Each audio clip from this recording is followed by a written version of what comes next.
There we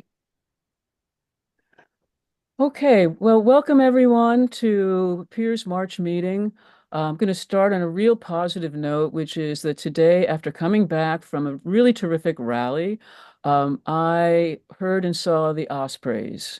So, for anyone who is a nature lover, which I think most of us are, it's always a big lift to see the ospreys. They generally come on St. Patrick's Day, but perhaps the bad weather on Sunday made them a day late. But it was a wonderful thing to witness and to see.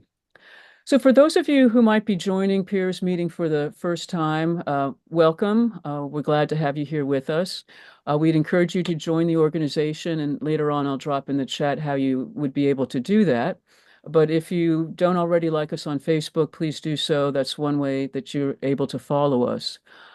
Peer is stands for Progressive East End Reformers. PEER is a progressive grassroots organization that's focused on social justice, healthcare, housing, and issues that affect the lives of all Long Islanders. And we like to start our meetings with the land acknowledgement. We are graced to live out here on the East End on the lands of the Shinnecock, Montaukett, and the Manhasset nations of Long Island.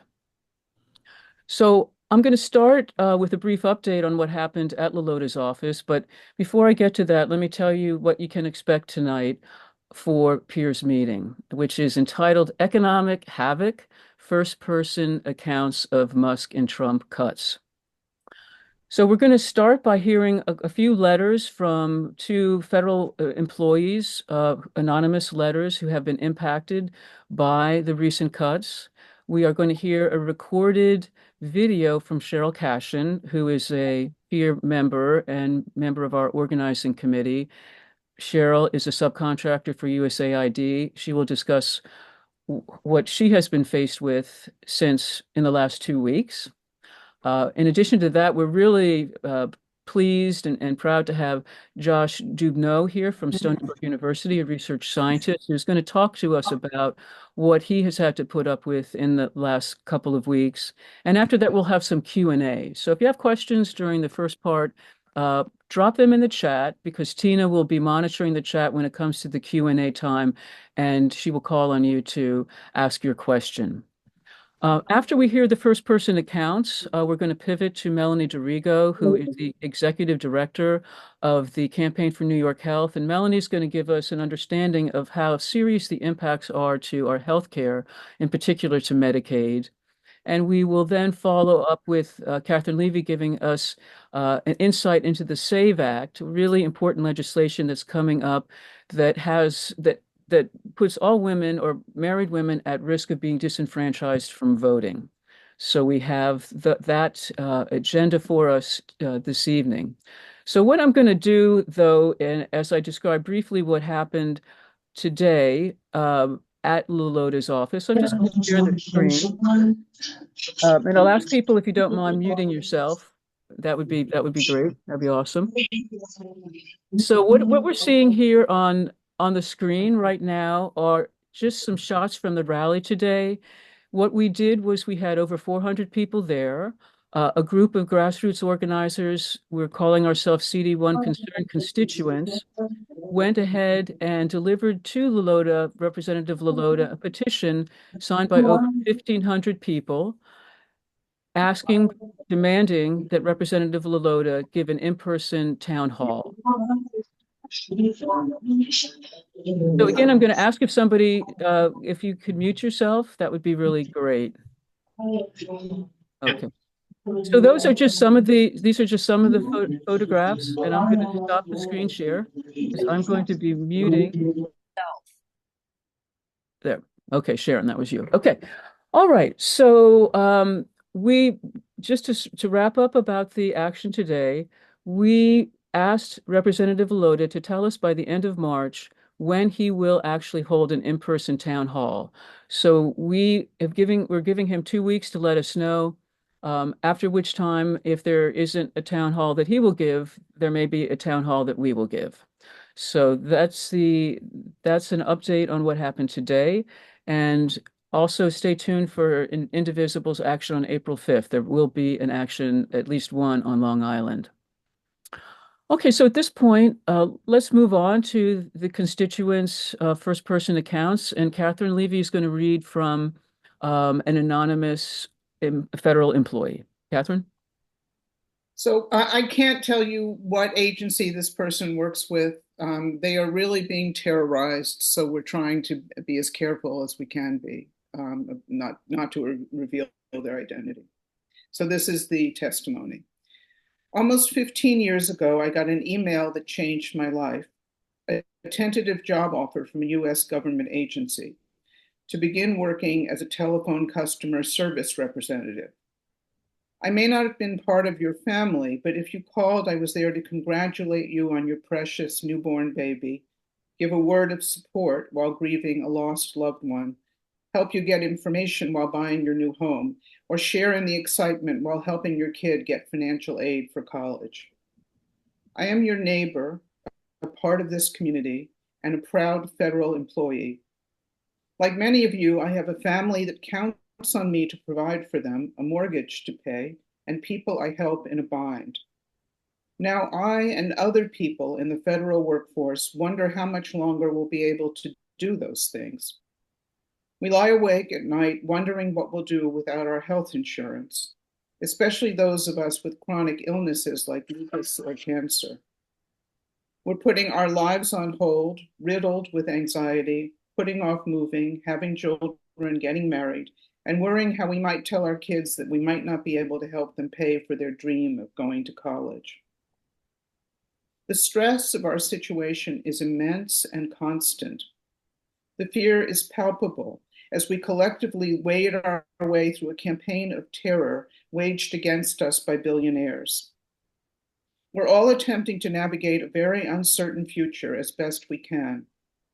We are under constant surveillance as every aspect of our work and official and unofficial communications are monitored, from keystrokes and mouse movements to instant messages and transcripts of verbal contacts through Microsoft Teams.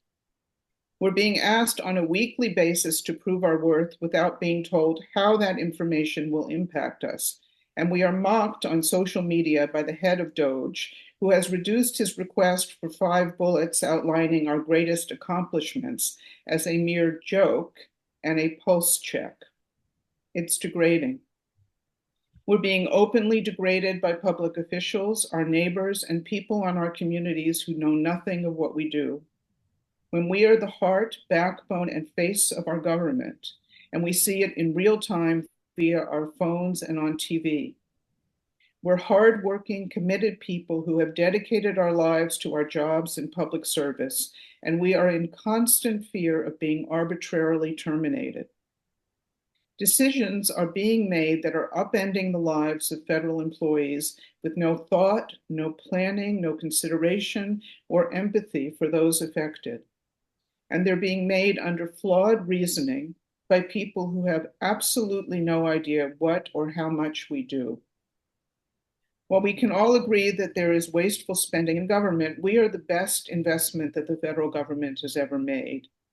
We come to work, we love what we do, and take pride in our work. We're proud to serve our fellow Americans, and on average, we do it for 24% less than our counterparts in the private sector. We're not asking for a medal. We're not asking to be looked at like heroes. We just wanted to be treated with dignity and to be able to do our jobs without fear. That's it. Okay. Thank you, Catherine. So now I'm going to share my screen and we are going to hear from Cheryl Cashin. Hang on just a second. Need to find that video.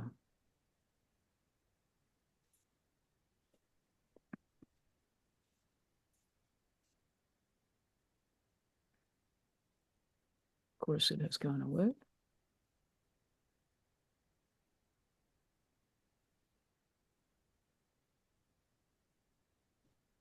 Okay, it's going to take me a minute to find it.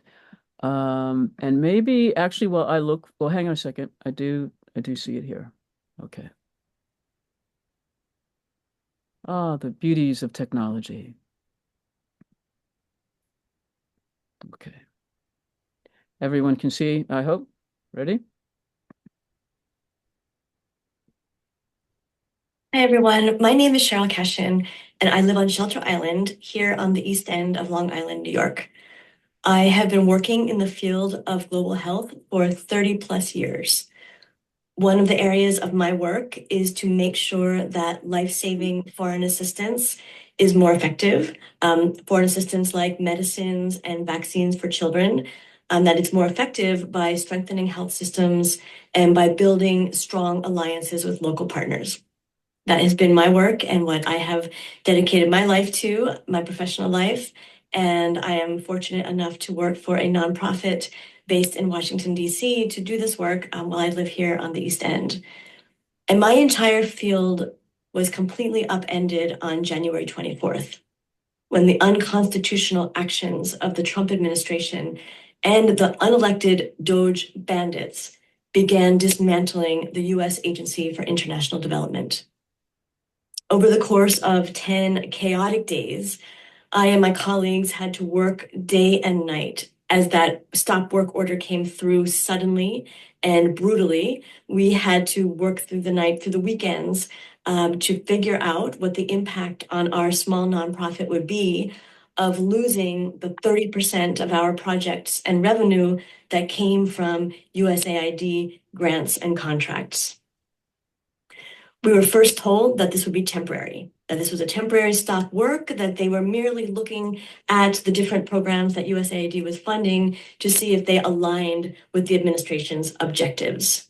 But over the following weekend, as our USAID colleagues and project managers were put on administrative leave, and Elon Musk bragged on X that he was, quote, putting USAID through the wood chipper, our leadership team had to swiftly move to figuring out how to stay financially solvent. We started receiving secretive messages from our USAID colleagues who feared retribution and were trying to give us information from blocked numbers and other ways of staying silent, meeting in cafes in out-of-the-way neighborhoods. I spent then 2 days in call after call informing highly experienced and dedicated staff members that they would be fully or partially furloughed or laid off. We couldn't keep 30 of our staff members within that first week of our projects being shut down. We all took pay cuts. My own salary was cut 25% overnight. It's still cut, and that is indefinite and maybe even cut further depending on how this goes. That following Monday, we learned that we would not be paid the $1.5 million for work that had already been completed on our government USAID from the previous month. My small nonprofit. Sorry. I don't know if someone has got their sound on, but if you could maybe turn that down, make sure everyone's muted, that would be great. Let's try this again. Okay, thanks. Stiffed by our own government. And then we had to make additional cuts and layoffs, again, to stay financially solvent. I can't emphasize enough how quickly and brutally this happened. The whole field of global health and the entire US foreign assistance architecture was gutted in 10 days. Since that time, there have been court orders and cases and temporary restraining orders, rulings that the administration must pay at least what they owe organizations like mine for work that has already been done. But all the people at USAID who could reinstate our programs or pay our bills are gone. So it's a bit of a charade that nothing can actually be reactivated. The agency has been effectively shut down. There were photographs being put out on social media of the title USAID, US Agency for International Development, being duct taped over on the sign for the building. So what are the consequences of this brutal destruction of USAID and our entire foreign assistance infrastructure?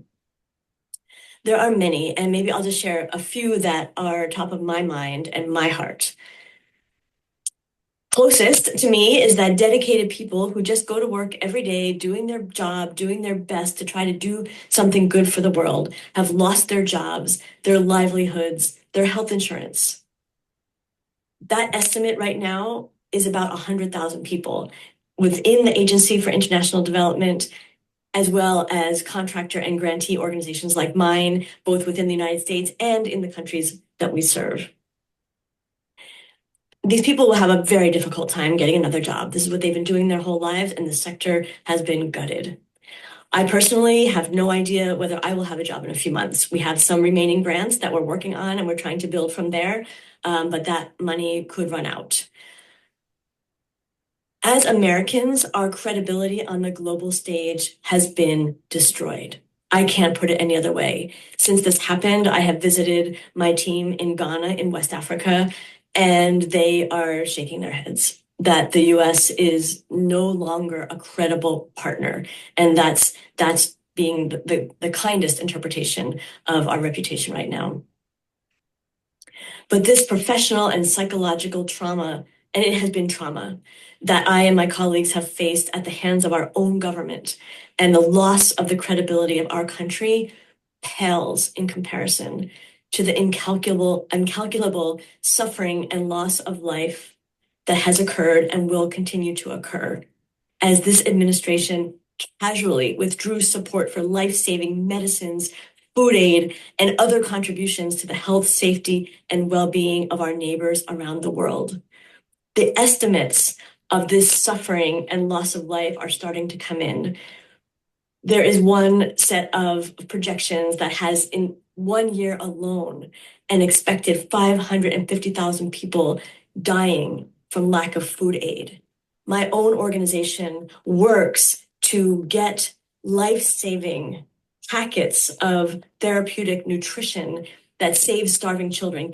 These are produced in Georgia with peanuts from our farmers in Georgia, packaged in packaging that allows this therapeutic food to be transferred to children who are dying in refugee camps or otherwise.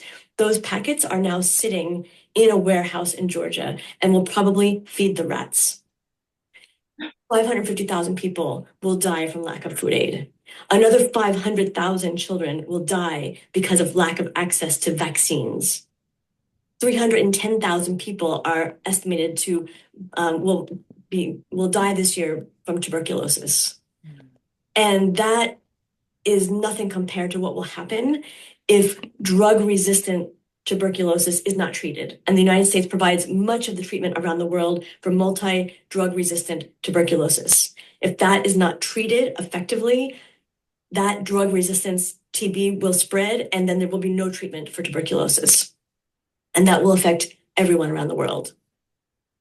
There is an expected 290,000 people, mostly children, who will die from malaria this year because of our lack of assistance. And 1.65 million people are expected to die from AIDS because of our lack of assistance, because of PEPFAR, which was the initiative of George W. Bush to get life-saving AIDS medications distributed around the world. This is just in 1 year. This is what this administration has done. I am bereft and ashamed. And we should all be deeply alarmed that an entire government agency could be shut down in 10 days without regard for the law, the Constitution, or the human consequences. And frankly, people have been silenced by fear. People I work with, people I've known for many years, are silenced by fear. So we might never know the full impact of this one agency being shut down. And was just the first one. And as we're seeing, it certainly is not the last one. We need to do everything we can to stop this. Thank you.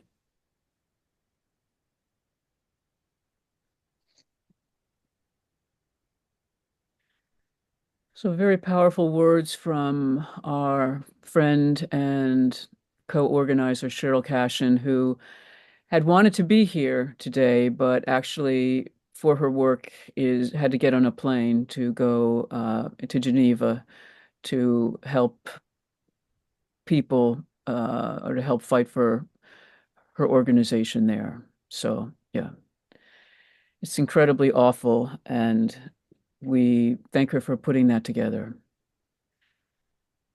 So next up, Sharon Adams will share a letter from another federal worker. And again, these federal workers are on Long Island. So, federal workers are not just in DC.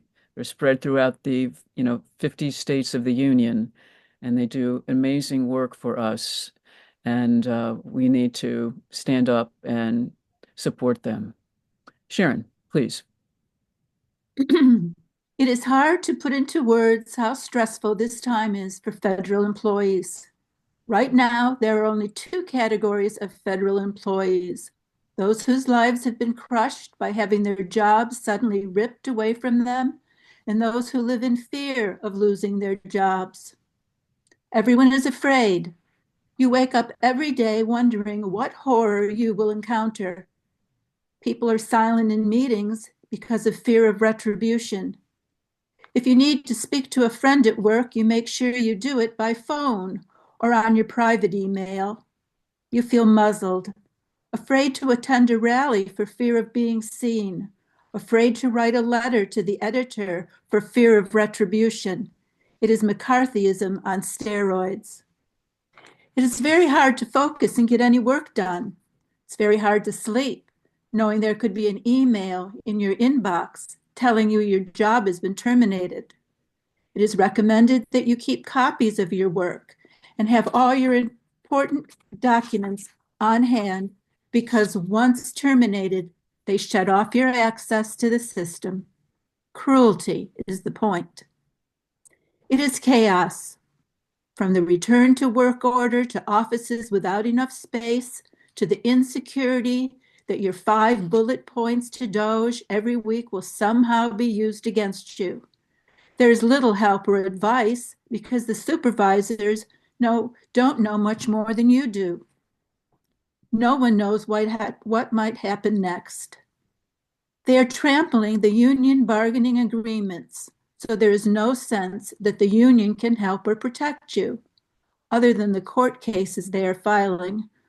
But even when Trump and Musk lose in court, no one knows if they will comply.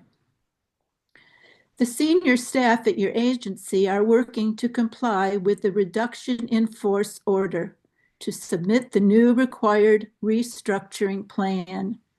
You've heard that they're trying to craft it in a way to protect as many people as they can. But every agency now has a Doge representative embedded in it, so no one knows if it will work. Under the rules of reduction in force, seniority and veterans status are supposed to protect you, but will they follow the rules? And no one knows if they will arbitrarily move your agency far from where you live to what they deem the priority of a lower cost area. This is a way to force people who cannot move to quit. You try to plan for the worst case scenario, but when you realize that you will be unable to pay the mortgage after a few months, that you will lose your health insurance, that you will not be able to care for the people who depend on you, all you can do is pray that you won't lose your job because you don't have enough savings to weather losing the paycheck.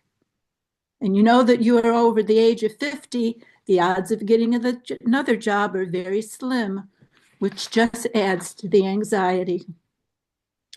Another fear is that if you are lucky enough to make it past the reduction in force order and have retained your job, the Trump flunkies now running your agency will be asking you to do work that may not be valid, just to fit the outcome they want, rather that may not be what the public is good for the public.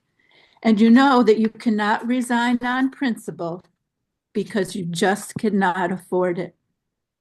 The architects of Project 2025 said their goal was to traumatize the federal workforce. They have succeeded. Federal employment was always an honor. You take an oath to serve. And while the salaries are lower than the private sector, and the federal pension, while a defined pension, is pitifully small, you do it because you believe in the mission of your agency and because it was believed that once you clear all the hurdles to get a federal job, it affords you certain protections. That has now been shattered, like the lives of the people who have been fired. Signed, a federal employee.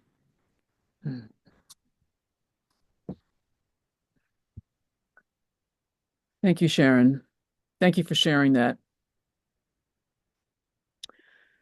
So I want to now pivot to Josh Dubneau, who's here with us. Some of you may know Josh. Josh is a uh, professor at Stony Brook University, a research scientist. He has his own laboratory there.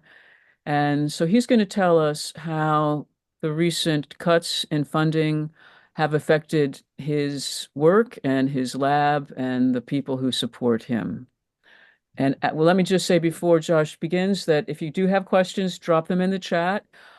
Tina will ask you afterwards. We'll have a Q&A that we can uh, discuss different ideas together with. So, okay, Josh, I'll turn it over to you. Hi, everyone. It's a pleasure to be here with all of you. So I'm not a federal employee. I'm a state employee because I'm a professor at Stony Brook University, which is a public university, as you all know, in New York State. It's part of the SUNY system. And so what I wanted to do is to tell you a little bit about how science is being impacted by the upending of the federal workforce, and also try to put that a little bit into a context, because I think that what these attacks on science really are is they are an attack on our educational system. They're an attack on truth seeking. So, my own lab is funded by the National Institutes of Health, which is the largest federal funder of science. But there's also the NIH, the NSF, and a number of other federal agencies that fund science. You all probably have heard the statement that most FDA-approved drugs, most FDA-approved medical treatments and devices are developed with NIH funding. But I wanted to unpack that a little bit because there's really many levels to why that's true. In fact, there is an entire ecosystem of federal funding of research in this country that is really the only reason why the United States is in a leadership position in the world up until now in developing medical treatments, medical technologies, and other types of technological breakthroughs and innovations. I think that many Americans have this idea in their head that innovation to produce new medicines or vaccines or products that we all rely on come from for-profit corporations. But this is really largely false. For-profit companies make the iPhone. They produce the vaccines. But the knowledge for how to do that comes from what we call basic research or fundamental research, which is the foundation of all clinical research, of all medical technology development, of all high-tech, technology development, period. It's the work that is done to understand the fundamental details of biology, of chemistry, of physics, of math, and other disciplines, of how the climate works, right? Of geology. And here's the thing that I think most people in the United States have not been told. And that is that almost all of that fundamental research in the United States and around the world is done at universities. And there are people doing this research. And those people are college and university professors, and it's their students who are training to get their PhDs or their masters or their undergraduate degrees. And in particular, the PhD theses of graduate students And the work that is done by postgraduate trainees who are called postdoctoral scientists is done at universities under the tutelage of professors at those universities. And this research actually is the vast majority of the actual cutting edge research that is published in all of our scientific journals, in our medical journals, in our physics journals, in our chemistry journals, in our geology journals, in our journals of climate science, and so on. So they're training for their PhDs, but their training is doing the research. So what do companies like pharmaceutical companies do? Well, they take the research that is funded by the federal government, published publicly in peer-reviewed scientific journals, and discussed at scientific conferences openly. They attend those conferences. They listen to our talks. They come over to us. My dog is saying hi to somebody coming home, so excuse me. They listen to our talks. They come over to us and they discuss our research with us at conferences. You know, they read the papers, and then they take that knowledge and they use it to do the last step, which is to take the understanding of how an mRNA vaccine could work and to actually make the vaccine, or to make another medicine or a device, or to make an iPhone, you know, that we can all use. And I'm not saying that work isn't important, but it could not exist without the federal funding for research that is done at universities. But there's also another level to this, which is also rarely discussed. And that is that all of the scientists, all of the experts that work at pharmaceutical companies and other technological development companies have master's degrees or MDs or PhDs that were granted to them by universities, and their training that enables them to go on and have careers at these companies that are running for-profit operations to produce medicines, for example. Their training was done at universities under the tutelage of college professors and funded by federal government grants from the NIH, the NSF, NOAA, Fish and Wildlife, you know, and so on. You can't gain these skills by taking classes and listening to lectures. You can only gain these skills by doing the research, because it's hands-on expertise that the entire ecosystem of science and technology development gains from training at universities. So my own lab is funded by grants from the National Institutes of Health. In my case, they come from, so NIH has a number of different institutes that fund research on different topics. My own funding comes from the National Institute of Aging, and it supports research into understanding the basic fundamental biology that underlies the reasons why people get ALS, amyotrophic lateral sclerosis, also known in this country as Lou Gehrig's disease, and Alzheimer's disease, and related neurodegenerative diseases and dementias. The grants that come to my lab support mostly salaries. So 50% of my salary comes from New York State because I'm a state employee, and 50% comes from the NIH. The NIH grants to my lab also supports the fellowships to train and support 5 PhD candidates who are working on their degrees, 3 postdoctoral scientists, 1 technician, and 2 undergraduates whose degrees involve doing research. Also, some of the money goes to support the actual experiments, the equipment we use, the chemicals we buy, the reagents that we use. That's actually a small fraction of the funds. And those are what we call the direct funds that come from the NIH and other federal agencies. They pay the salaries of the people doing the experiments, and they pay for the actual experiments themselves. And then there's another category of funding, which are called the indirect costs or the overhead. And these go to, for every dollar that goes to a university, there's a certain amount. In the case of Stony Brook, it's about 58 cents that goes to support this overhead. And that pays for the electricity and the heating and the repair of facilities. It also supports the jobs of plumbers, electricians, carpenters, HVAC experts, administrative assistants, janitors, and many others. Funding from the NIH just to New York State produces 20,000 jobs in New York State. And these are jobs of all types. It's not just professors and graduate students. It's, all sorts of people. It's an ecosystem of work to support the research. So NIH, NSF, and these other federal science funding agencies are economic engines and are the key drivers of all technological and medical innovation.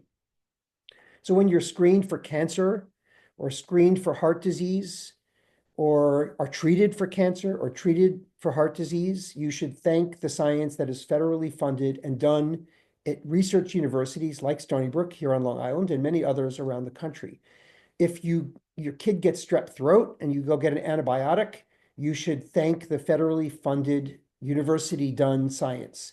If you don't get measles or polio or survive COVID because you were vaccinated, it's thanks to that federally funded research that is done mostly at universities. If you use a phone or ride a car or fly in a plane or turn on the lights or stream a movie or check the weather, warned about a hurricane, get a notification about a tornado, heat your home, eat safe food, breathe clean air, or drink clean water, it's because there are federally funded workers who work in agencies like NOAA and Fish and Wildlife and the EPA, and scientists at universities who are testing the water and testing the air and figuring out which chemicals are toxic and understanding how to prevent those chemicals from getting into our drinking water and so on. So what is happening to science now? What we're witnessing is really an outright assault on science. And as you all know, it's taking place through these illegal executive orders and far-right cabinet picks and a financial coup by Doge and these greedy self-serving billionaires like Elon Musk. They are assaulting the federal workforce, as you've heard, including workers at the NIH, NSF, and other federal agencies. We call them intramural. At the NIH, there's a sprawling campus near DC, outside of DC, that has thousands of scientists who are doing absolutely cutting-edge biomedical research, and many of them have lost their jobs, and the ones that haven't are living in fear, as you've recently heard. And I have many colleagues there that I'm in contact with, and they are absolutely terrified, just as you've heard testimonies about today. That's the intramural. The largest part of the budget of the NIH is the extramural. It's the grants that go to the universities, as I just described. So how are they attacking the extramural funding? They have attacked the grant review process by canceling most of the meetings that take place where we fly down to DC and we review grants of colleagues. It's an ecosystem of review. We volunteer our time. We're paid a couple $100 to go for several days to DC and work 12 hours a day reviewing other people's grants. They've canceled those meetings. They're now allowing some of them to meet, but nobody knows. It's a constantly moving nightmare of grant review meetings getting canceled. If your grant, as mine are, out for review and they don't get reviewed, then you run out of funding, and there's only a certain number of dates a year when you can submit a grant. So if you miss a cycle, you run out of money, which thankfully hasn't happened to me yet, but it could, and everyone I know is terrified of this. And those students and postdocs and technicians and HVAC experts and plumbers and electricians, I don't know how their jobs will be kept by the university because the university simply can't afford that. They've tried to slash the overhead costs. They don't want to pay for the electricians and plumbers and support janitors and other support staff. There's a temporary restraining order from a judge blocking that, but we'll have to see if they follow that order. And then grants are being targeted based on content. There are people, I know colleagues who have had their grants terminated because they work on HIV and because their grant mentions that there are groups that are more vulnerable to HIV. They are targeting grants that work on vaccines. They are targeting grants that work on health inequity.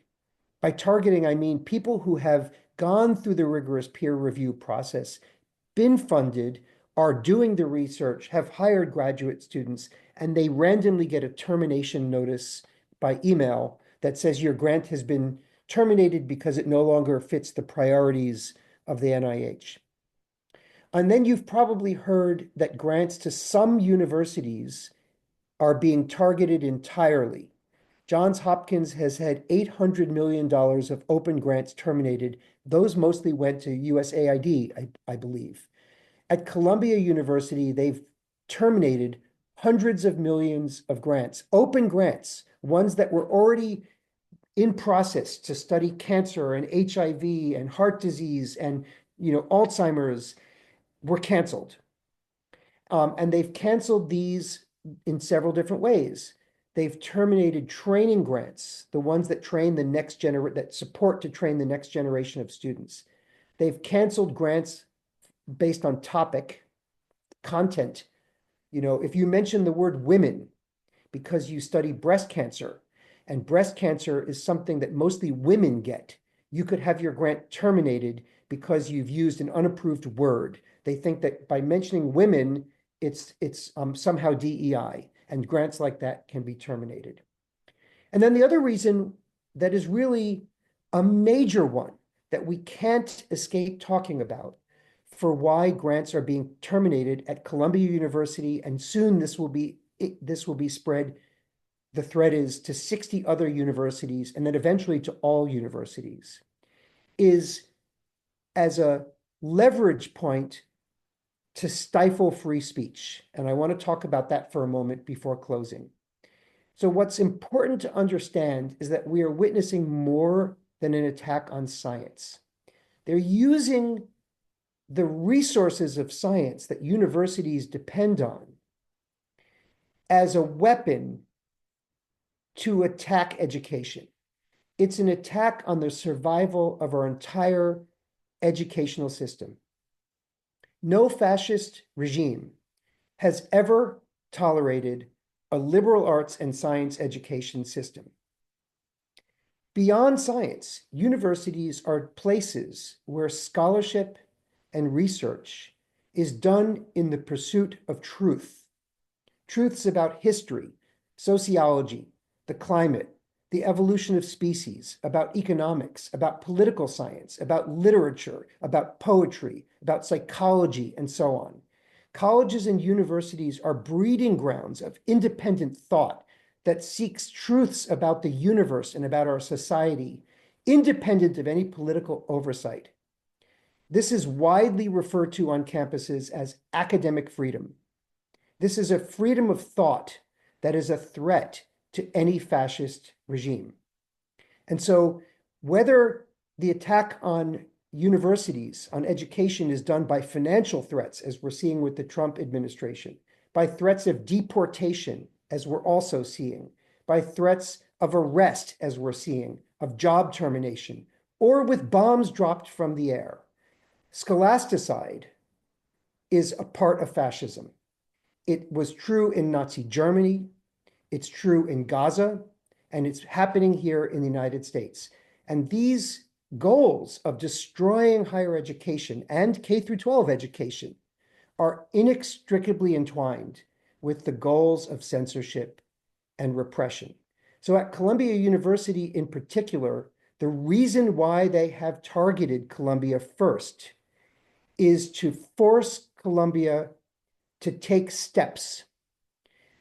The letter that was sent to Columbia, you should all read. You can find it if you Google. It is a hostile takeover of Columbia University.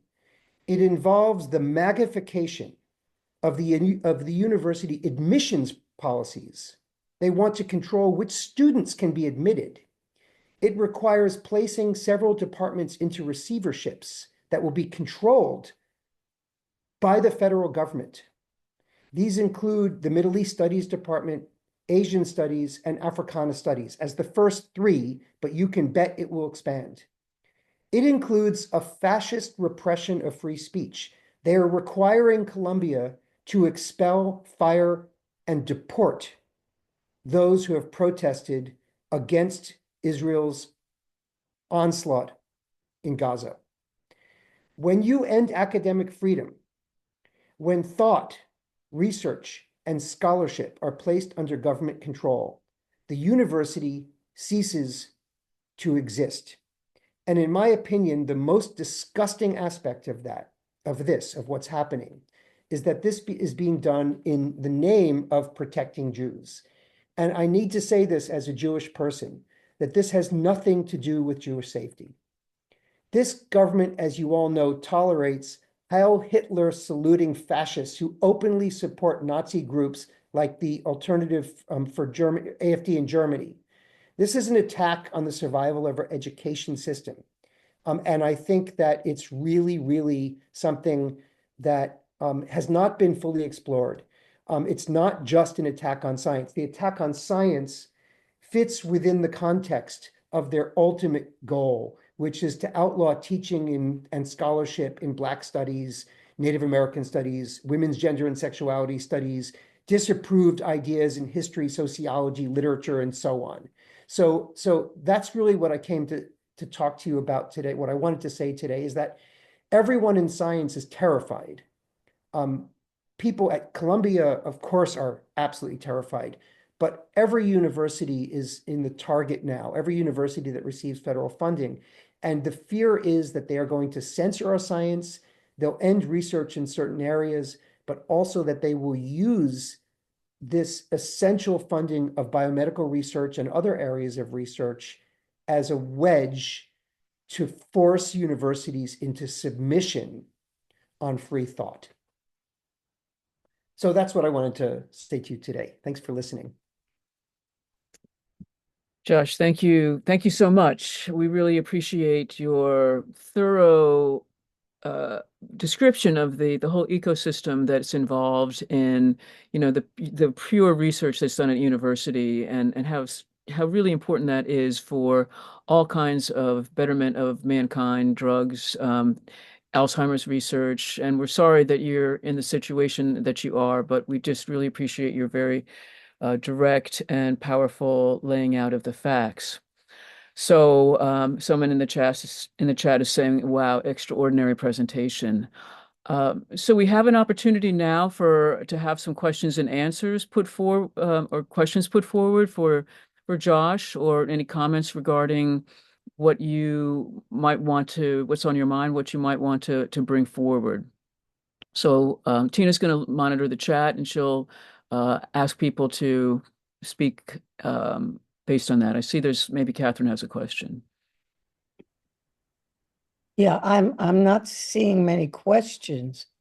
Francesca, I see you have a question, and Catherine Levy. Why don't you go first, Catherine? So Josh, I think that was a brilliant connecting the dots about the collapse of our civilization or the destruction of our civilization.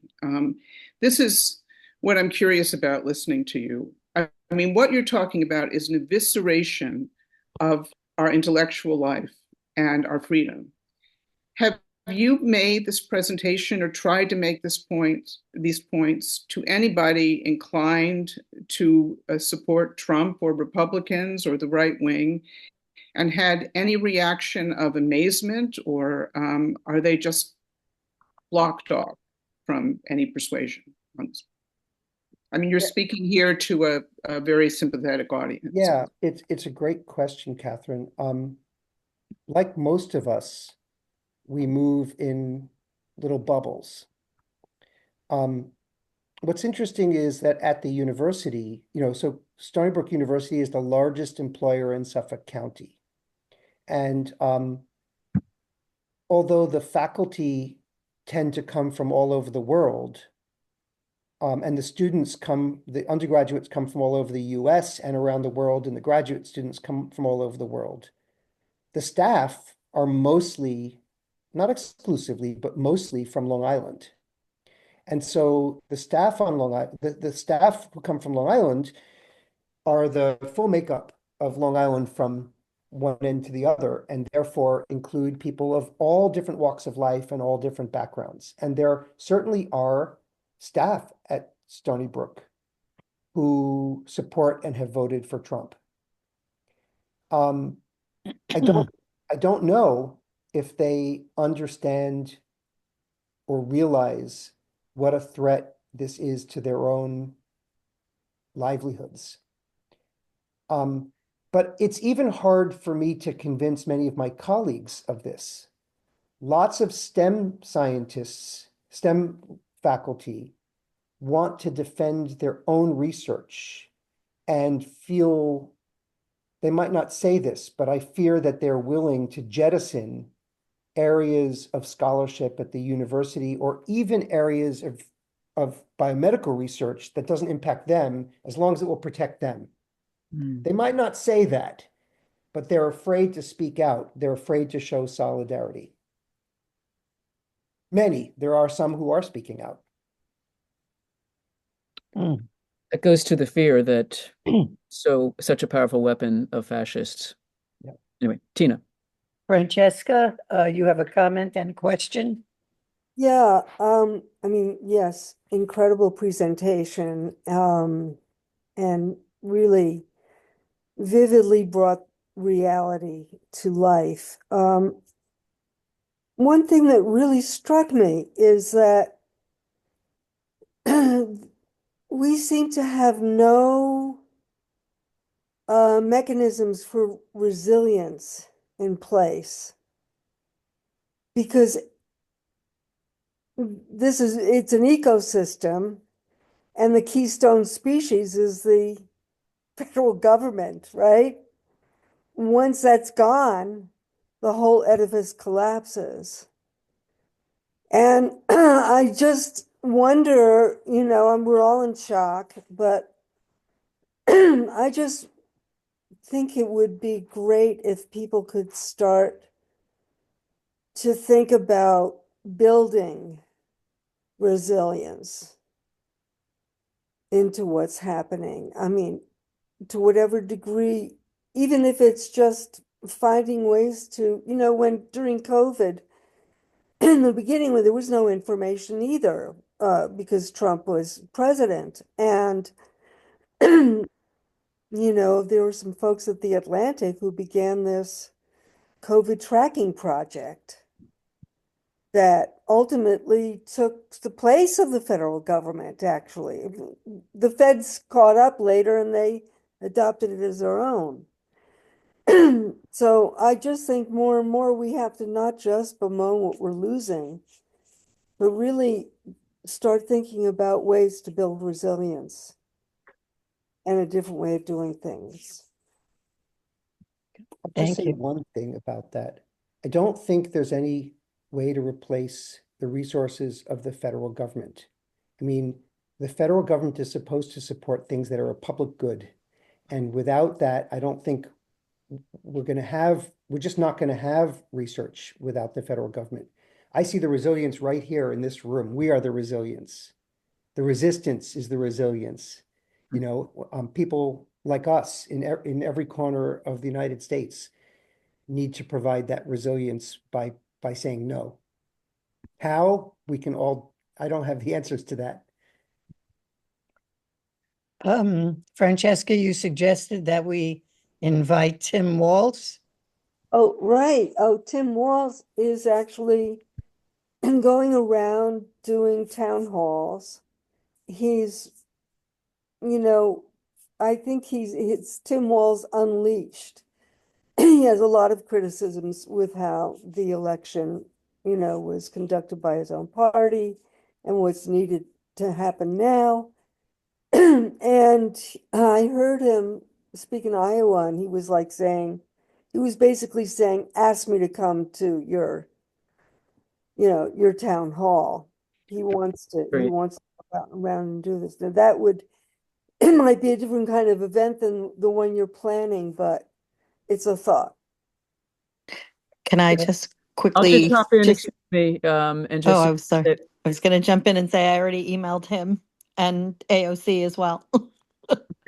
yeah, and we have, excuse me, Allison, but we have the group of concerned constituents who organized the last couple of rallies are also planning a town hall and have outreached to a number of different people to be there.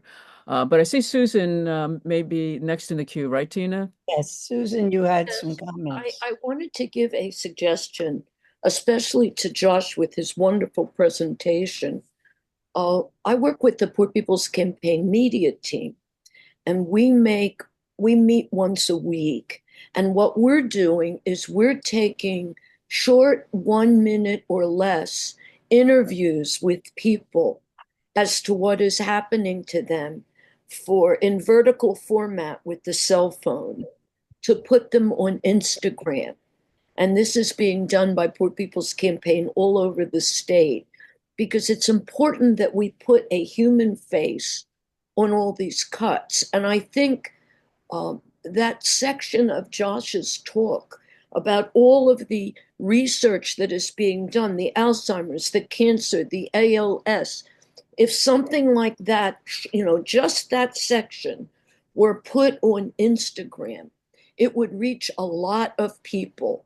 And I recommend to everybody to start interviewing all the people that you know that are being impacted, and putting human faces on these horrible things and put them out on social media, because that's what we're working on right now. Thank you. Do you want to say anything about your other comment? Oh, about my own personal situation. Yes, you put a Yeah, comment. I have a drug. I have pancreatic insufficiency, and which means I can't digest my food without the help of medication.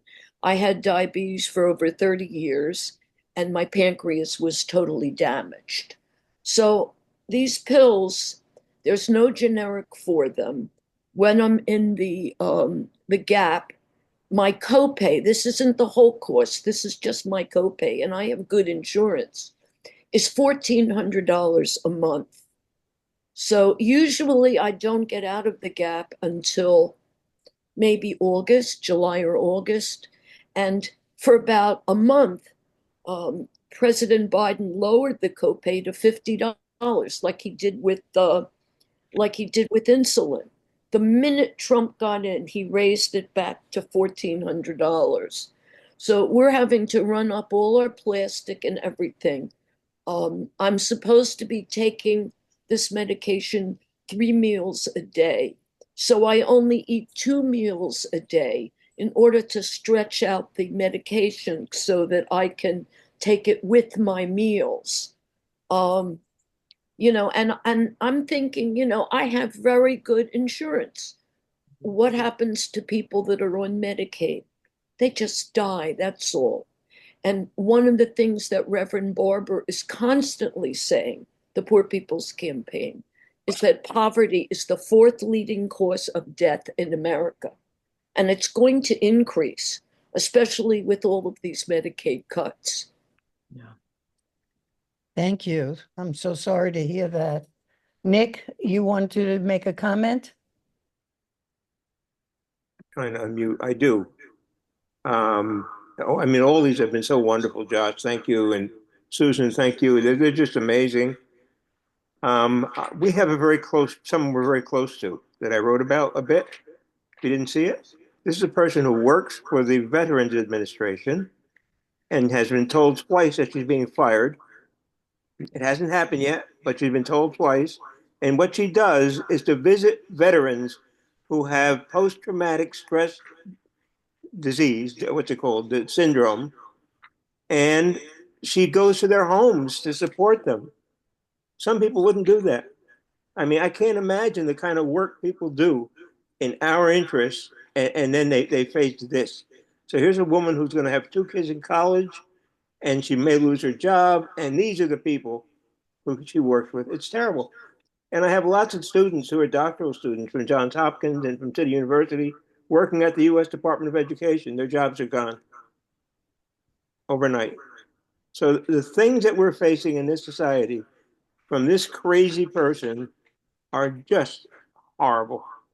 And I'm sorry to be so depressed. Oh, can I just add one quick thing? Myrna Gordon had a suggestion. We go to the Suffolk County Legislature every month on a number of issues, issues like Gaza, deporting of immigrants, and other things. I recommend you get your 3 minutes. You can talk on anything you want. You can talk on Mickey Mouse or whatever you want to. And our point is, since we can't get through to Laloda or Garbarino, the Republicans there, the majority Republicans, sit in the horseshoe. And our plea to them is please tell your colleagues about these issues because they're part of the same party. So I recommend that people start going to the Suffolk County Legislature and raising a little good trouble with their voices. Yes, that's a great idea. Marianne Calendrill, are you there? Yeah, Okay. I am. I just wanted to get back to the presentation and ask whether there were similar questions in the chat, whether there are certain tactics on the university level, forms of resistance that Josh feels would be would have some efficacy There's a or lot just be of, worthwhile. yeah, Thank there's a you. lot of organizing, a lot of talking. People tend to be moved to action when they're impacted directly. So, and sometimes that's too late. Like at Columbia University, when they canceled almost $1 billion, $700 million of grants, that's too late. But there are a lot of faculty at Stony Brook and students who are organizing around issues of academic freedom and freedom of expression. What I have not seen is any university administration standing up to condemn what's happening, or I feel like universities go into two modes.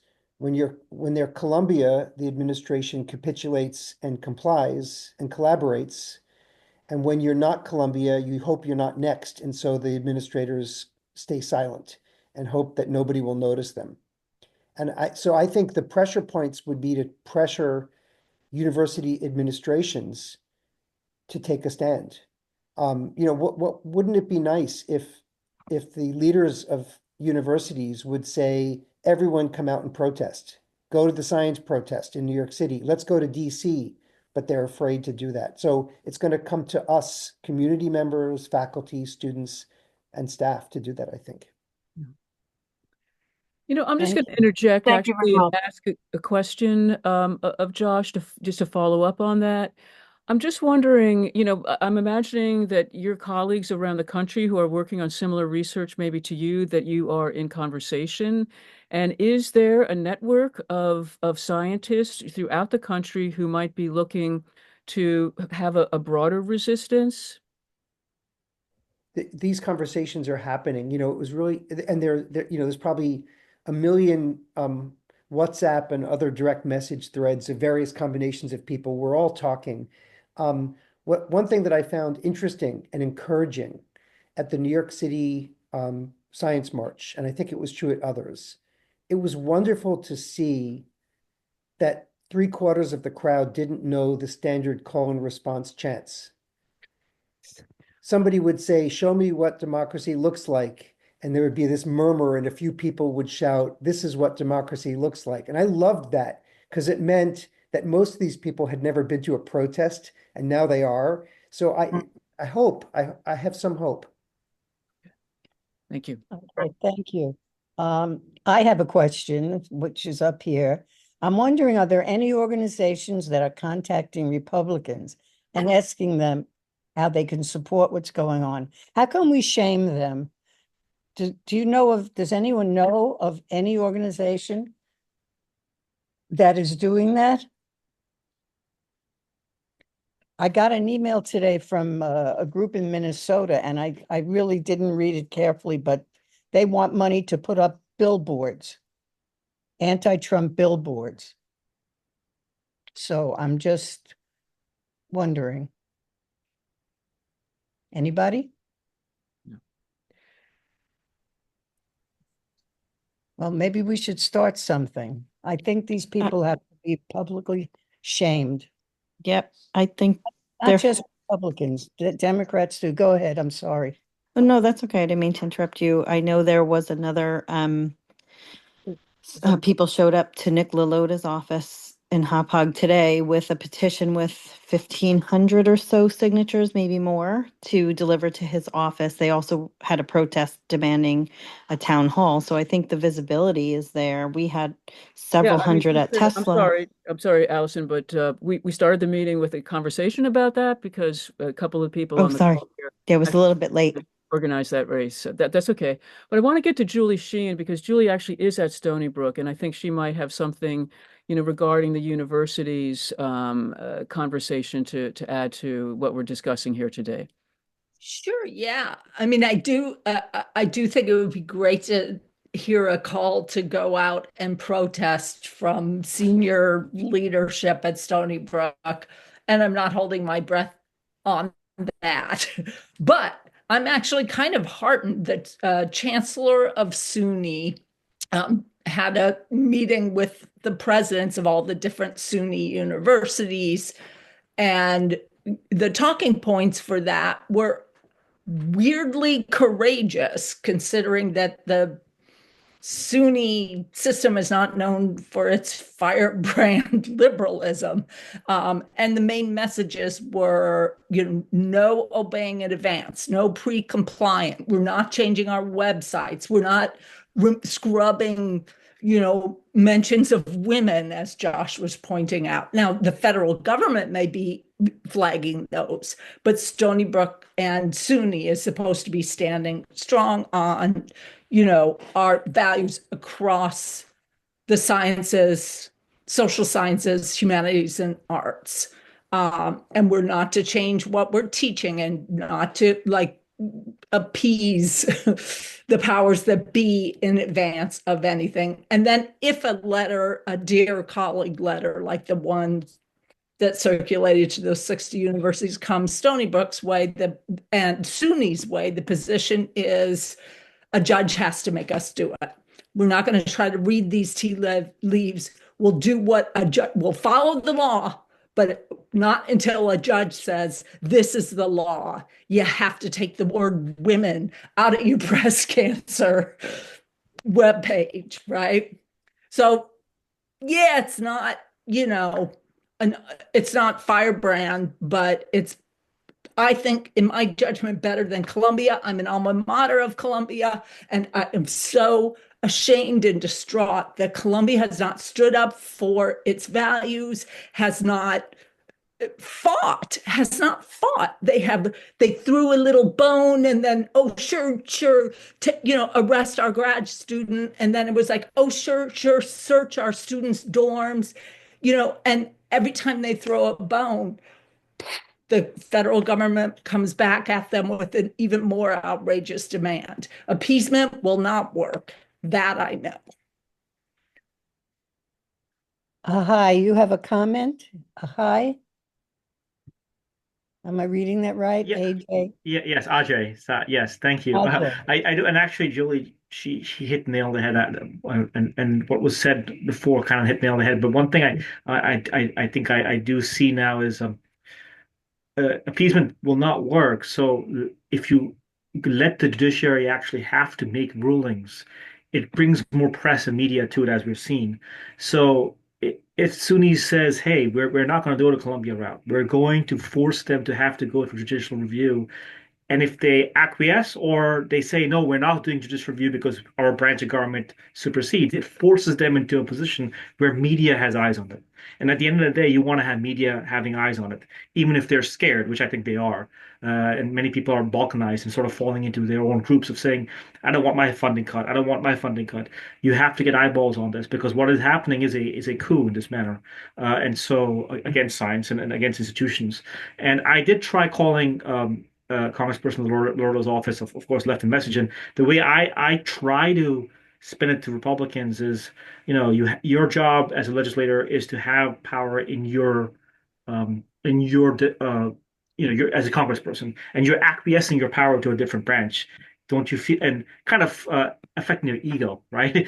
Don't you feel shame for that? I mean, you have your co-equal branches of government, and if they're shamed, maybe they'll stand up. That comes back to what I said about how we might do it. But if I'm open to hearing what people think about how we can resist. Yeah. Thank you, Asia. So I'm just going to hop in now because we do have Melanie DeRigo here, and she's going to be talking about some really important information regarding healthcare. I know there's a lot of questions. I know Ken Dorff in particular wants to make a comment.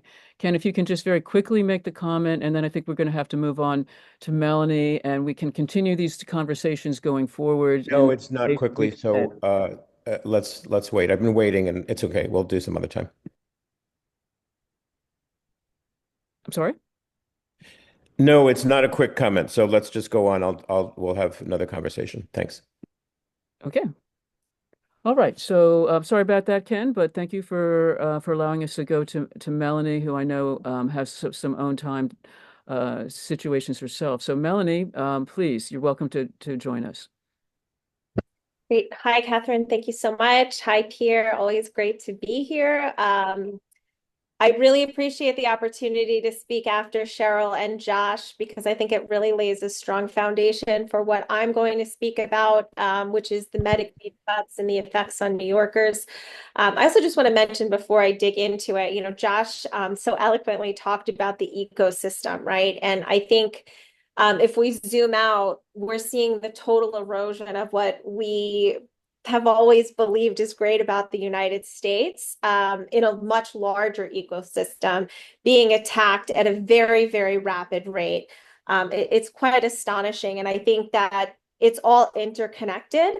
And when we see an erosion happening or an attack happening, whether it's in a school or it's in a hospital, we know that that particular instance is going to permeate across the entire ecosystem. So I think it's important that we sort of set the foundation and kind of think about it through that context.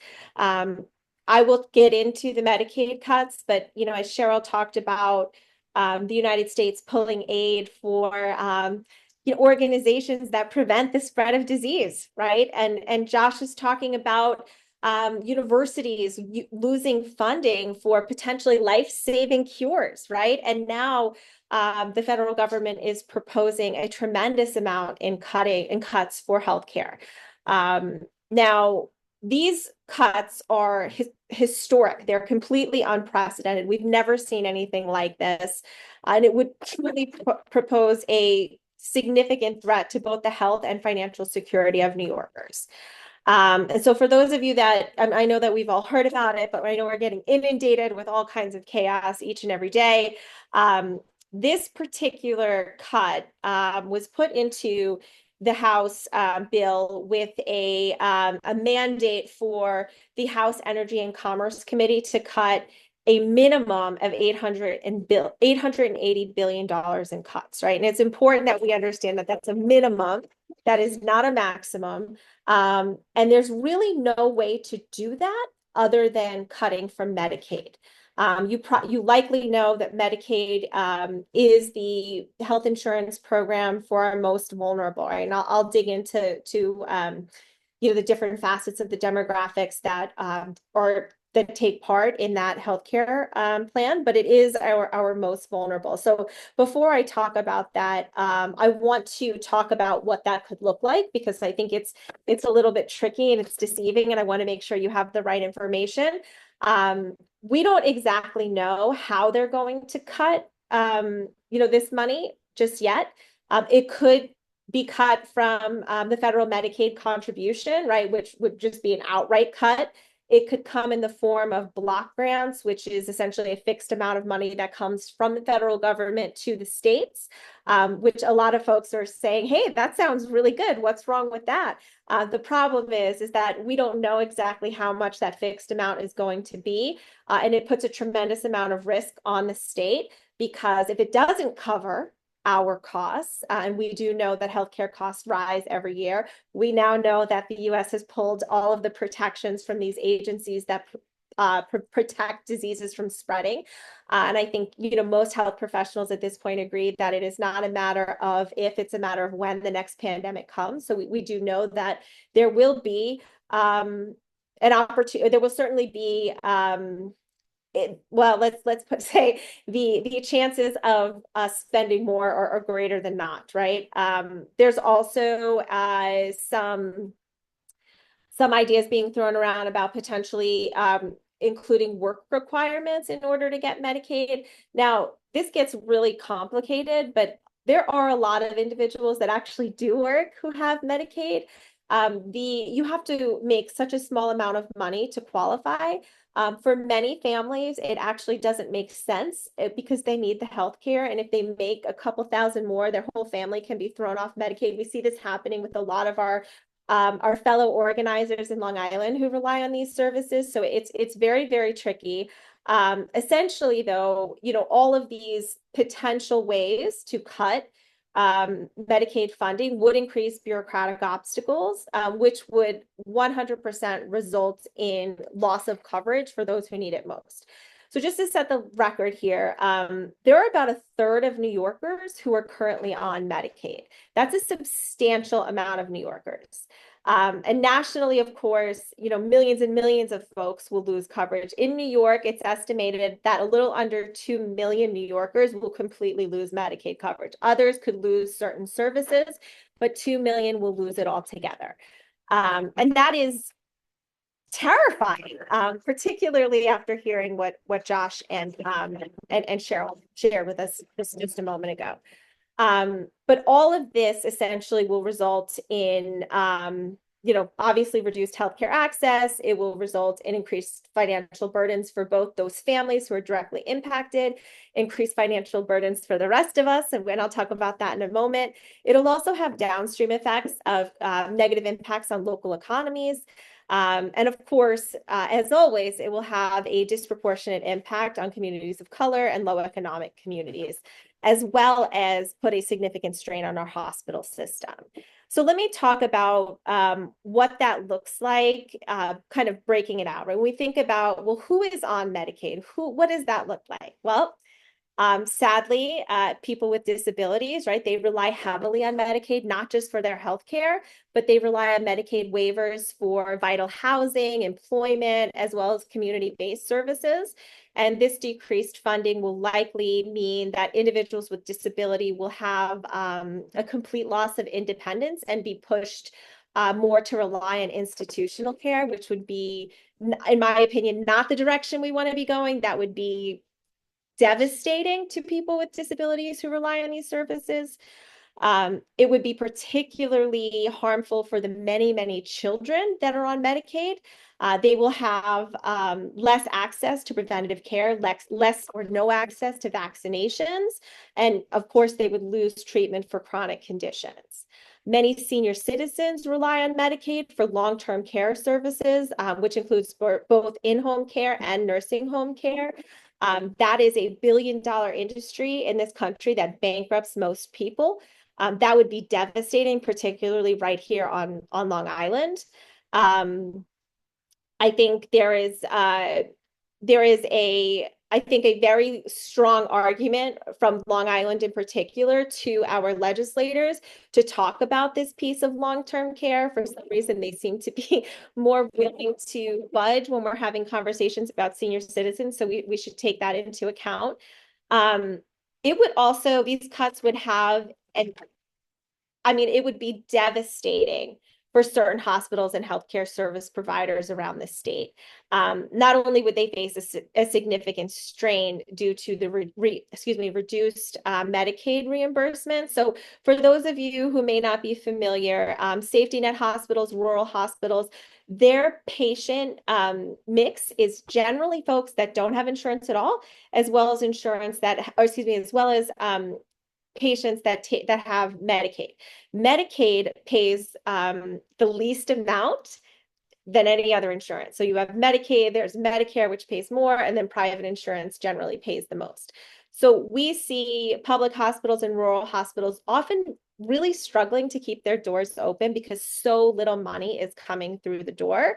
So cutting these patients, right, means two things. One, they're either going to get even less than they currently do because those people no longer have Medicaid. And people will be coming for emergency care because those that have been kicked off Medicaid or have had their services significantly reduced, they will inevitably need catastrophic emergency care because they're not getting their preventive care. Hospitals legally are mandated to take folks in when they need emergency care. That cost has to go somewhere, right? It won't go to that patient, but it will be on the hospital to figure it out. Oftentimes that cost is passed on to the rest of us. There's usually a tax that we pay when we go to the hospital to service that fee. We can expect that to go up. And then, in a year or so when our insurances are being renegotiated or when, the plan resets, our costs will go up across the board. So there are a tremendous amount of negative impacts. I do want to, also just mention that these Medicaid cuts will also explode already worsening health disparities in mostly communities of color and low income communities. It will virtually ensure that all the progress that we have made to move to get closer to health parity will just completely go away. And it will absolutely lead to poorer health outcomes. Now, when we have members in our society who aren't getting the care that they need, that also has downstream effects, right? On people who are not healthy tend to be, and this is not me, this is, studies prove this, they tend to be more disgruntled. They tend to be angrier. Maybe they're in pain. That, changes the way we interact with society, with our communities, right? So I think there's a tremendous amount of horror and harm coming our way. When I'm finished speaking, I'm going to put into the chat a study that American Progress did that broke out by congressional district, the amount of funding each congressional district will lose, as well as the number of individuals in that congressional district that will lose healthcare services due to these cuts. And now I feel somewhat robotic talking about, the financial impact because I think I've been to enough peer meetings to know that this is a highly moral group and that we really deeply care about everyone having healthcare, right? And so I feel it is very important for us to have a conversation, or at least for us to really think about what we can do in a real meaningful and strategic way to fight back against these cuts. Now, I understand that it is really hard to live in America right now. It is really hard to consume any sort of news because it is one horror after the next. It's very difficult to pay attention to anything else except for what's being thrown at us. I don't think that's strategic. I think we have to really understand that while we do need to resist, while we do need to make smart choices about how we operate and move against this harmful rogue administration, I think there has been too much triage and not enough offense, not enough figuring out what are the tools that we have to really advance and protect our people and our cause. Because as much as I hate to say this, I think, and it's a hard pill to swallow, I think it's a pill we all have to swallow. Us as individuals, we're only going to do so much. We're only going to affect and impact these federal legislators so much. And maybe if we're lucky, we'll get them to cave on one or two things here or there. But the amount of harm and the swiftness at which this harm is coming is not something that we can fight alone. I have been screaming this from the rooftops since the day after Donald Trump won the election.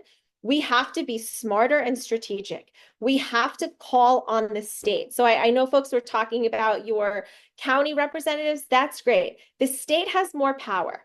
We have a blue state. And I know, Governor Hochul has not always gone the way of the progressive, but she is a governor of a blue state. We have a supermajority in the assembly. We have a majority in the state senate.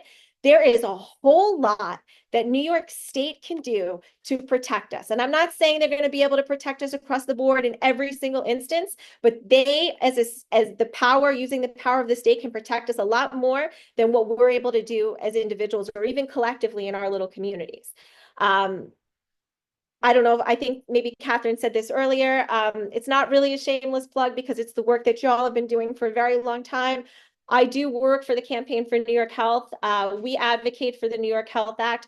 I have been pitching to senators and assembly members like it's my last day on earth that now is the time to pass universal health care on the state level, which would create a standard of care that will not be allowed to be ripped away from us. And for those of you who may be new, who don't know, it's all your medical care, it's dental, vision, hearing, and long-term care, and it will be in one plan. And I really do believe that New York can stand strong and pass this bill so that we can have a standard of care that the federal government will not be able to harm us with. Now, the funding mechanism piece is a whole other ballgame. I think they have to figure out that funding piece as well. I think we're all kidding ourselves if we think that this is the end of the funding cuts. I think we're going to see them en masse. I've been having conversations with Senator Kruger, who I think is has been really incredible in thinking outside the box, which is what this moment requires. I saw her on Saturday, and I said to her, please figure out a way to withhold federal tax money in what we're owed, because I know that might seem like, oh my goodness, how radical is that? We've not done that before. And that's true. But let us remember that what this federal government is doing to us right now is bananas. It is beyond radical. It's beyond anything in our history. So we cannot win by utilizing the same tools that we always have. And I'm not saying we throw them away. I believe deeply in protest. I believe deeply in not throwing in the towel before the fight's begun. We have to use those tactics, but we have to think outside the box. We have to think bigger, and we have to pressure our legislators to help us in this fight. So with that, let me stop. And if anyone has any questions, I'm happy to answer them. Melanie, thank you so very much. Melanie DeRigo, Executive Director of the Campaign for New York Health. And as those of you who have been involved in peer for some time, you know that passing the New York Health Act has been our #1 priority over the years. We've held a lot of events surrounding that. And, you know, your call to be strategic and smart and go statewide is excellent. And we do need to advocate for the New York Health Act now more than ever. So I don't know if anyone has a question for Melanie, why don't you use the raised hand icon, and we can get some quick questions. And we do have Catherine Levy talking about the SAVE Act as our next and final discussion of the evening.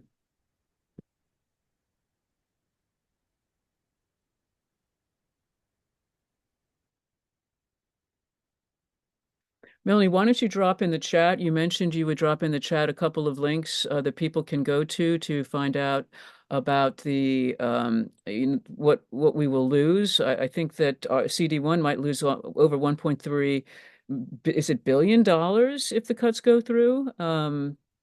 So you're going to drop that, and also the way people can find out more about the Campaign for New York Health.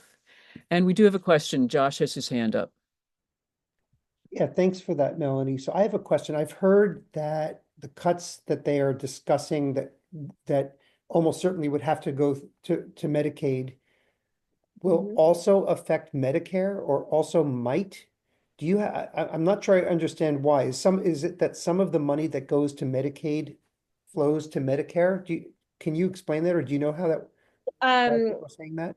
Yes. So the House Energy and Commerce Committee, this is what I've tried to, I know it gets very nuanced.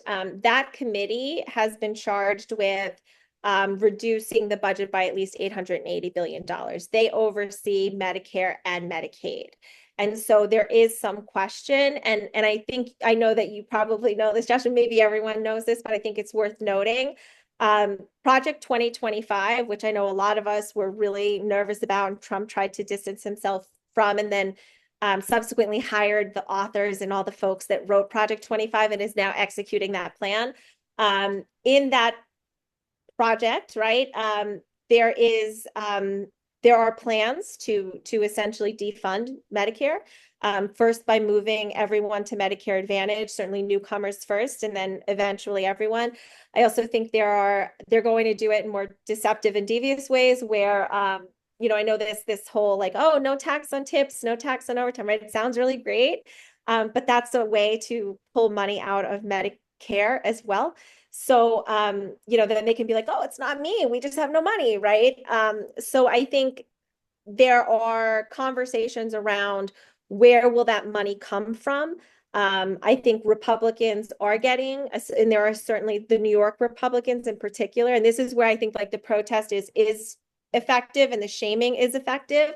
They are very uncomfortable with cutting Medicaid. And look, no one for a second should believe that they are this dense, that they are unaware that there is no way to cut that amount of money. And it sounds good. Oh, well, we're just going to cut out the waste and the fraud.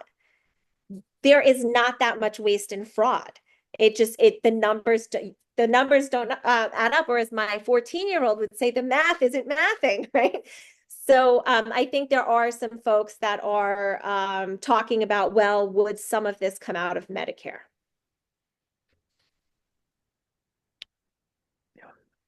I mean, as I understand, yeah, there's Medicaid and Medicare are much leaner in terms of their, any kind of uh, waste as opposed to private insurance. So much leaner, and the numbers, they don't even come close. It's such a small amount. Melanie, thank you. Thank you so very much. We really appreciate your expertise in coming and helping, sort of set the table for us about what's happening. We'll be back in touch for sure as we go forward with the cuts and how we can, combat them. So thank you for Thank you. your time. Okay. Is Ken Dorff still here? No, Ken had to leave, and so we're going to go to Catherine Levy now, and she's going to talk about the SAVE Act. And meanwhile, I have dropped in the chat. If folks are new here and would like to join Peer, please join us. The links are in the chat. Okay, Catherine?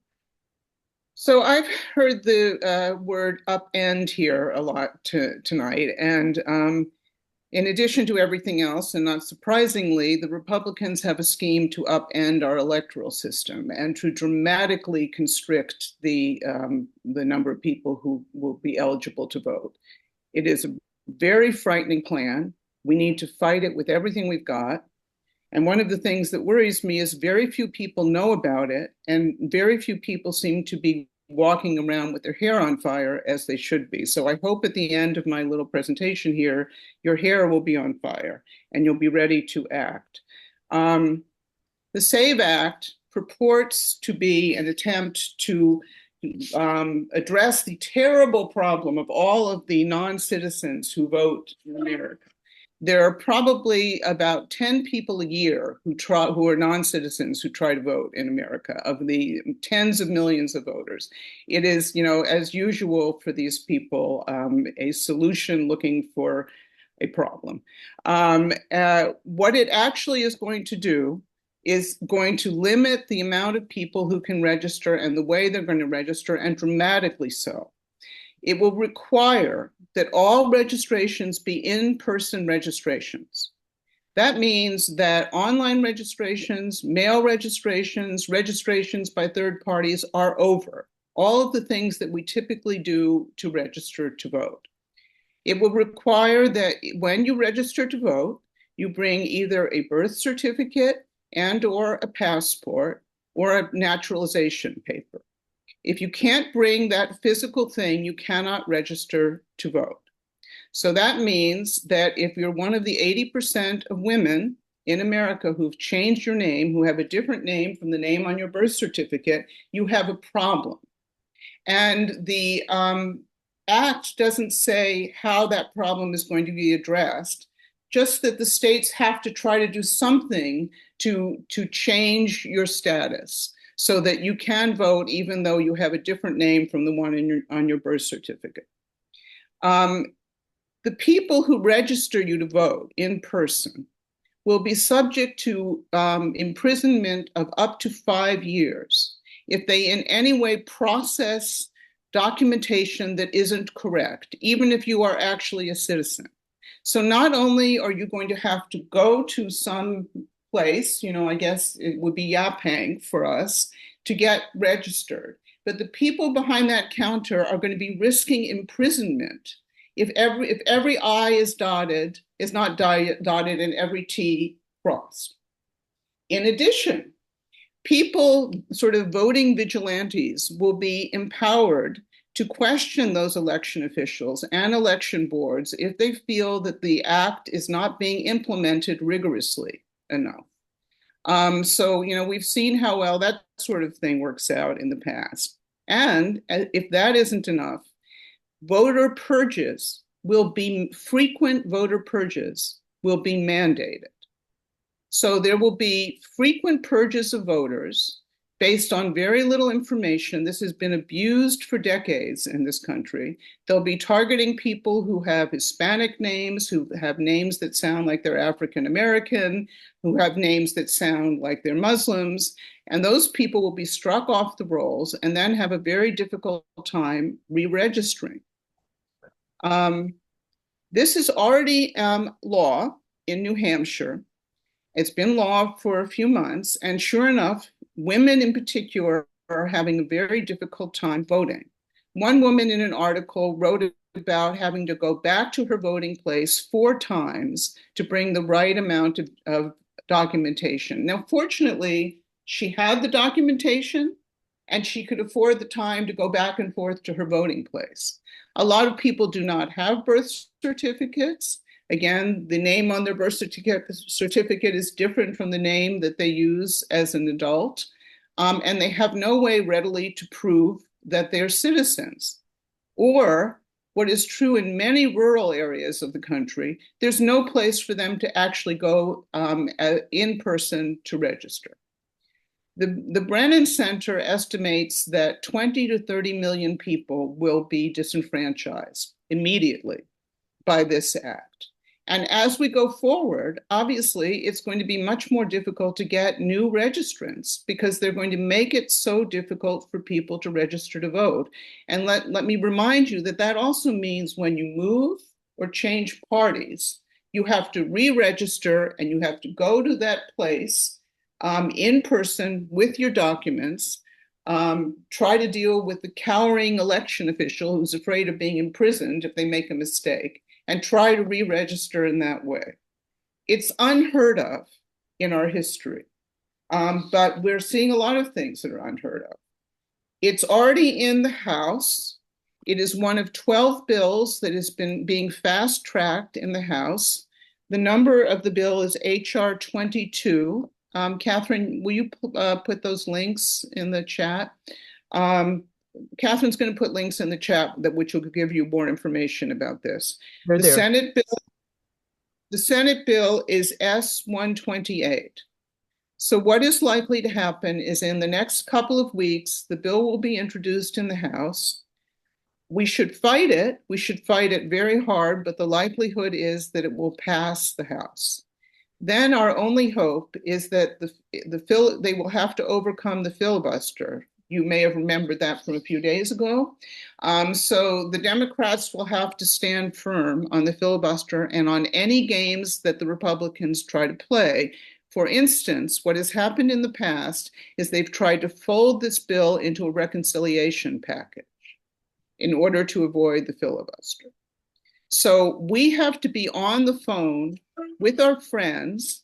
And please, my women friends on this call, please impress upon your women friends that people fought very hard for the 19th Amendment. And this is a partial repeal of the 19th Amendment.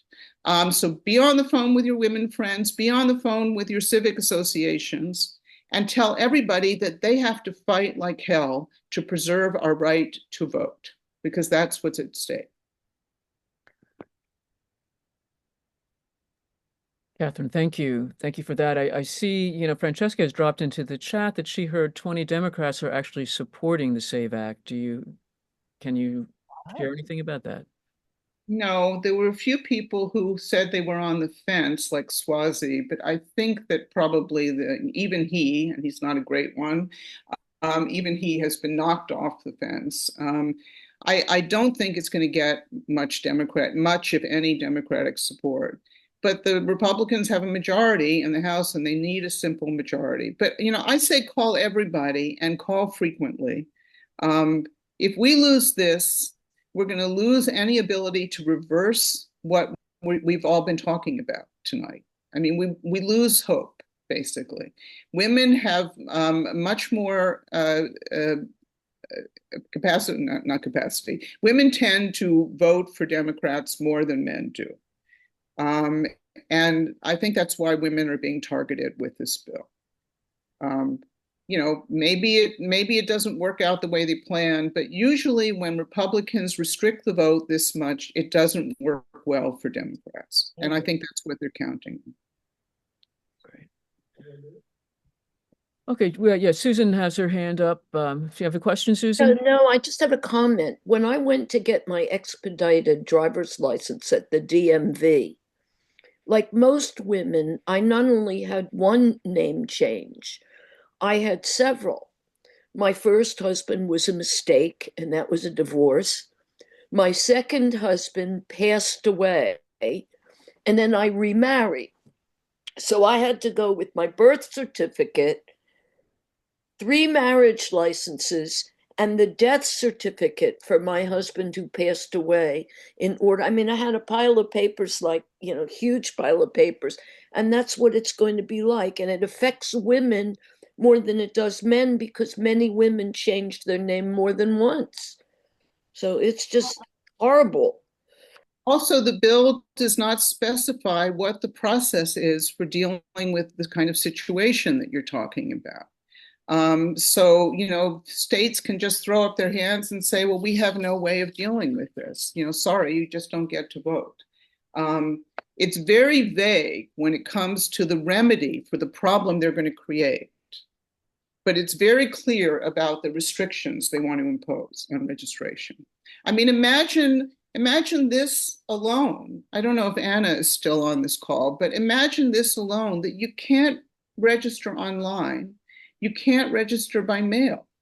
You can only go to an office and register in person with a birth certificate or a passport. That is a radical change in our electoral system. And it's going to really contract the number of people who can vote in this country. Well, there's a real irony when they have, Doge, who is supposedly the leading edge technologically invading our government, and what are they doing? They're forcing people to go back to showing up in person to register as opposed to doing something online. They're doing that with the voting, and they're doing that with Social Security. So it just shows the disingenuousness of their of what they're foisting on us. But Catherine, thank you for that succinct description of the SAVE Act. We should all be in. It's a 5 alarm for women and also for all defenders of democracy. And we need to call our representatives and make some good trouble regarding that. So. So that really concludes what was really a full and very fruitful peer meeting this evening. I really want to thank, Josh and Melanie for sharing their time and their expertise with us. Also Cheryl, who isn't with us, but who shared a really heart-rendering and succinct description of how one organization can be decimated in just 10 days. So we will be sharing this uh, peer meeting online so that you can have people listen to it later. And maybe we'll be cutting out some clips, as Susan has suggested, to put on Instagram and other platforms so we can spread the word far and wide. So stay tuned for the April 5th action, which we will be involved in organizing other town halls and other things. I just want to pause and see if Catherine has anything else to say, or if maybe Josh or Melanie want to have a last comment before we wrap up. I think we may have lost Josh. I just want to say, wake up every day and think about the SAVE Act. I just beg you to do it. That's all. And I'll also say, hey, 9 o'clock, Rachel Maddow. She always starts her show with some really positive resistance news around the country. And we need to know that there are a lot of people from coast to coast like us who are standing up, and we will continue to stand up. And the news also, we need to take a sabbatical from it. Take a little time out each day for yourself, and the news will still be bad when you get back to it.